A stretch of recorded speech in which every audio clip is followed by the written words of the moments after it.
वादिया नीलम आजाद कश्मीर में पाक भारत कशीदगी के पेश नजर पाक फौज ने जवानों, बुजुर्ग और बच्चों की जंगी तरबियत शुरू कर दी है। भारत की जारियत का मुंहतोड़ जवाब देने के लिए अफवाज पाकिस्तान के साथ कश्मीरी अवाम मुल्क का दिफा करने के लिए सरहद पर पहुंचकर जंगी तरबियत शुरू कर चुके हैं। अवाम का कहना है कि हम अफवाज पाकिस्तान के शाना बशाना कदम ब कदम अपनी सरहद का दिफा करने के लिए तैयार हैं।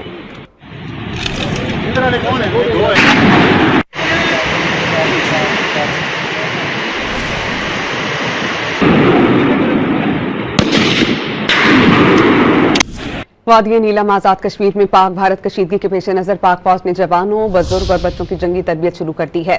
भारत की जारियत का मुंहतोड़ जवाब देने के लिए अफवाज पाकिस्तान के साथ कश्मीरी अवाम मुल्क का दिफा करने के लिए सरहद पर पहुंचकर जंगी तरबियत शुरू कर चुके हैं। अवाम का कहना है कि हम अफवाज पाकिस्तान के शाना बशाना कदम ब कदम अपनी सरहद का दिफा करने के लिए तैयार हैं।